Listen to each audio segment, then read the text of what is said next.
Migraine headache यानी हमारे पास जो सेकंड टाइप है वो है माइग्रेन हेडेक। माइग्रेन हेडेक हमारे पास आधे सर का दर्द होता है। और ये क्यों होता है? ये हमारे पास एक नर्व है जिसको हम कहते हैं ट्राइजेमिनल नर्व, जो कि हमारे फेस को सप्लाई करता है। उसकी हाइपर स्टिमुलेशन या एक्टिवेशन हो जाती है और वो रिलीज़ करते हैं वहाँ पे जो कैल्सिटोनिन जीन रिलेटेड पेप्टाइड है, जो कि एक वेजो एक्टिव सब्सटेंसेस है जो कि वेजो डायलेशन और इन्फ्लामेशन काज करते हैं।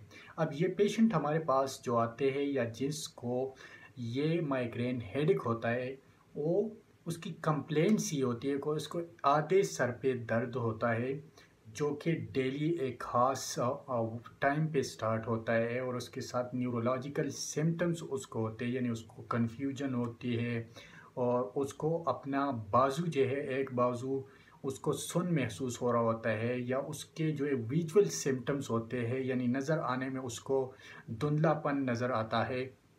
तो ये उसकी कंप्लेंट्स होते हैं। अब ये हमारे पास देखा गया कि माइग्रेन हेडेक्स जो है हमारे पास फीमेल्स में ज़्यादा होता है। आइडियोपैथिक इंट्राक्रैनियल हाइपरटेंशन, हमारे दिमाग का जो प्रेशर होता है वो किसी भी वजह से हाई हो जाता है, अननोन काज की वजह से, जिसको हम कहते हैं कि हमारे पास आइडियोपैथिक इंट्राक्रैनियल हाइपरटेंशन है। ये मोस्टली देखा गया है कि जो यंग फीमेल्स होती है, ओबीस यानी जो मोटी औरतें होती है, यंग एज में उनको मोटापा जब हो जाता है तो उनमें अक्सर इसके रिस्क ज़्यादा हो जाते हैं, उनको चांस ज़्यादा हो जाती है कि उनको आइडियोपैथिक इंट्राक्रैनियल हाइपरटेंशन हो। अब आइडियोपैथिक इंट्राक्रैनियल हाइपरटेंशन में जो आपको हेडेक होती है वो नॉन लोकलाइज्ड होती है। जब आप पेशेंट से पूछते हैं, बंदे से पूछते हैं कि आप बताएं आपको आपके सर में किस जगह पे दर्द महसूस हो रहा होता है, तो उसको आइडिया नहीं होता। कोई खास स्पेसिफिक जगह पे वो सर पे हाथ नहीं रख सकता कि यहाँ पे दर्द हो रहा है या यहाँ पे दर्द हो रहा है। उसको ओवरऑल एक नॉन लोकलाइज्ड पेन हो रही होती है। अब इसकी जब हम साइंस देखते हैं इंट्राक्रैनियल हाइपरटेंशन की, तो हम आई का मुआयना करते हैं इसके लिए सबसे पहले, क्योंकि ये एक ही नर्व है जो कि आईज को सप्लाई करते हैं, जिसको ऑप्टिक नर्व कहते हैं, जिसका कनेक्शन दिमाग के साथ होता है। ये एक ही हमारे पास क्रेनियल नर्व है जिसका कनेक्शन डायरेक्ट दिमाग के साथ होता है। तो दिमाग के अंदर जब प्रेशर हाई होता है, तो प्रेशर हाई होने की वजह से हमारे पास इस नर्व पे प्रेशर ज़्यादा हो के हमारे आइज़ पे कुछ साइंस, कुछ अलामात वहाँ पे हमें नज़र आते हैं। इसके लिए हम मुआयना करते हैं, आंखों का मुआयना, जिसको हम कहते हैं, एक प्रोसीजर है फंडोस्कोपी, जिसमें हम जब देख रहे होते हैं जहाँ पे ये नर्व आपके आई के अंदर एंटर होता है, तो उस जगह को हम कहते हैं ऑप्टिक डिस्क। जब इंट्राक्रैनियल हाइपरटेंशन हाई होता है दिमाग का, तो ये ऑप्टिक डिस्क में चेंजेस आती है हाई प्रेशर होने की वजह से, और ये स्वेल हो जाता है वो ऑप्टिक डिस्क, वो जो जगह होती है। और इसके जो मार्जिन्स हमें नज़र आते हैं फंडोस्कोपी में, तो ब्लड नज़र आ रहे होते हैं। तो ये हमारे पास फर्स्ट साइन होता है। और एबनॉर्मल वेसल्स नज़र आती है, जो ब्लड वेसल, जो खून की नालियाँ है, वो नॉर्मल से हमें चेंजेस उनमें नज़र आती है।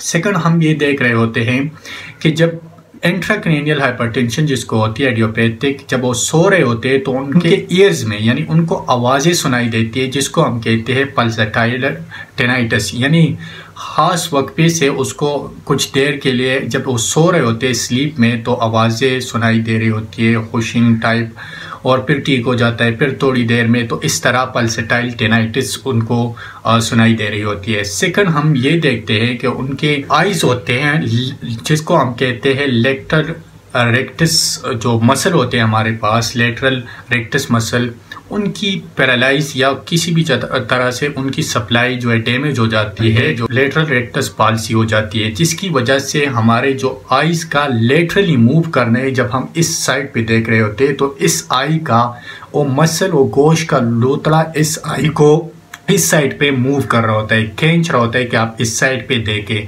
तो जब उसकी पाल्सी होती है, जब हम इस साइड पे देख रहे होते हैं, तो हमें इस आई की मूवमेंट ये अपनी जगह से इस साइड पे मूव नहीं कर रहा होता, या इस साइड की अगर लेटरल रेक्टस पाल्सी हो जाती है तो एक उस साइड पे देख नहीं पाएगा और हमें दो नज़र आएगी, जिसको कहते हैं डिप्लोपिया यानी डबल नज़र आना। और विजुअल डिस्टर्बेंसेस इसकी वजह से हमें होती है, धुंधलापन नज़र आना जब देखते हैं कि आया इसको इंट्राक्रैनियल हाइपरटेंशन है या नहीं। और जब वो कफ कर रहा होता है तो कफ की वजह से इंट्राक्रैनियल पे हाइपरटेंशन होती है, प्रेशर ज़्यादा होता है और ये सिम्टम्स वर्स यानी ज़्यादा नज़र आने लगते हैं।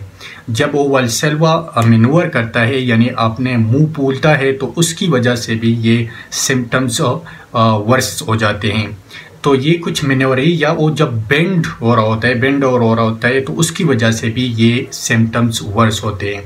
और ये देखा गया है मेनली कि ये वोमेंस में बहुत ज़्यादा होता है। हमने कहा कि यंग वोमेंस जो कि जिनको ओबीस यानी ओवर वेट हो और मोटापे की सूरत में इनको होती है, या वो लोग जो विटामिन ए का एक्सेसिवली बहुत ज़्यादा विटामिन ए यूज़ कर रहे होते हैं तो उनको अक्सर इडियोपैथिक इंट्राक्रैनियल हाइपरटेंशन होती है। अब इसकी मैनेजमेंट में सबसे पहले जब हम एमआरआई करते हैं तो उसमें कोई भी हमें रिमार्केबल चीज़ें नज़र नहीं आती। और इसकी जो डायग्नोस्टिक हमारे पास चीज़ें वो है लंबर पंक्चर, यानी आपके रीढ़ के हड्डी के अंदर हम एक नीडल एंटर करते हैं और उसकी यानी पंक्चर करते हैं, जो कि एक तरीका है डायग्नोसिस का, एक टेस्ट करते हैं और उसकी वजह से हमें पता चलता है कि जब ओपनिंग प्रेशर उसका बहुत हाई होता है, जब जैसे ही पंक्चर करते हैं तो एकदम हमें महसूस हो रहा है।